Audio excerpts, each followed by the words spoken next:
मोठी बातमी समोर येतेय सांगलीच्या तासगावमधून। सांगली तासगाव तालुक्यातील वायफळे इथं पूर्व वैमनस्यातून काल संध्याकाळी 6 जणांवर धारदार शस्त्राने खुनी हल्ला करण्यात आला होता। यातील एका तरुणाचा मृत्यू झाला असून 5 जण गंभीर जखमी आहेत। वायफळे गावातील बस स्थानक चौक व दलित वस्तीत हा प्रकार घडलाय। हल्ल्यातील जखमींवर भिवघाट येथील खासगी रुग्णालयात उपचार सुरू आहेत।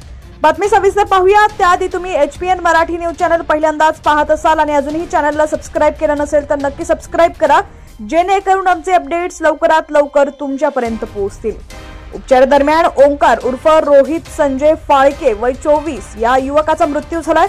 संजय दामू फाळके, जयश्री संजय फाळके, सिकंदर असलम शिकलगार, आदित्य गजानन साठे, आशिष गजानन साठे ही हल्ल्यातील जखमींची नावे आहेत।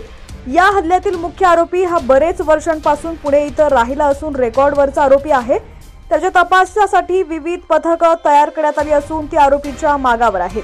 वायफळे गावात शांतता असून योग्य बंदोबस्त ठेवला असून परिस्थिती नियंत्रणात आहे। वायफळे येथील फाळके कुटुंबियांमध्ये गेल्या अनेक वर्षांपासून किरकोळ कारणांवरून वाद सुरू आहेत। याच वादातून या कुटुंबियांमध्ये बऱ्याच वेळेला भांडणं झाली होती। भांडणाचं पर्यावसन अनेक वेळा मारामारीत झालं होतं। दोन्हीही कुटुंबातील एकमेकांवर यापूर्वीही धारदार शस्त्राने हल्ले झालेले आहेत। या प्रकरणी दोन्हीही बाजूंकडून पोलीस ठाण्यात गुन्हे दाखल झाले होते। गेल्या काही वर्षात दोन्हीही कुटुंबामधील हा वाद चिघळत गेला होता। गुरुवारी संध्याकाळी 6 वाजण्याच्या दरम्यान 10 ते 12 जणांचे टोळके दुचाकीवरून वायफळे येथील बस स्थानक चौकात आले। त्या ठिकाणी उभे असणाऱ्या ओंकार उर्फ रोहित संजय फाळके याच्यावर या टोळक्यानं हल्ला चढवला। त्याच्यासोबत आदित्य व आशिष साठे ही त्याच्या मामाची दोन्हीही मुलं होती। या दोघांवरही धारदार शस्त्रानं हल्ला करण्यात आला।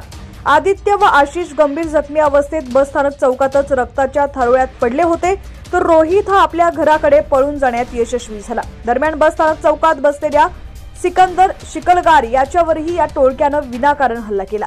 त्याच्या खांद्याला गंभीर जखम झाली आहे। दरम्यान आदित्य व आशिष यांच्यावर हल्ला केल्यानंतर हे टोळके भर चौकातून तलवारी नाचवत रोहित फाळके याच्या घराकडे गेले। यावेळी घरासमोर रोहित याच्यावरती हल्ला चढवला। याच वेळी रोहितचे वडील संजय, आई जयश्री यामध्ये आल्या। त्यांनाही या टोळक्यानं धारदार शस्त्रानं मारहाण केली। सर्वजण रक्ताच्या थारोळ्यात पडले होते। त्यानंतर या टोळक्यानं मोटरसायकलवरून धूम टोकली। या घटनेची माहिती मिळताच पोलीस उपअधीक्षक, पोलीस निरीक्षक यांच्यासह पोलिसांनी वायफळे इथं धाव घेतली। या प्रकरणी रात्री उशिरापर्यंत फिर्याद घेण्याचं काम सुरू होतं, तर हल्लेखोरांच्या शोधासाठी पोलिसांची पथकं ठिकठिकाणी रवाना झालेली आहेत। दरम्यान भर चौकात सिने स्टाईल पद्धतीनं झालेल्या या हल्ल्यामुळे वायफळे इथं दहशतीचं वातावरण निर्माण झालंय। पोलिसांनी गावात बंदोबस्त तैनात केलाय। हल्लेखोरांच्या शोधासाठी तासगाव पोलिसांसह स्थानिक गुन्हे अन्वेषण शाखेची टीम प्रयत्न करत आहे।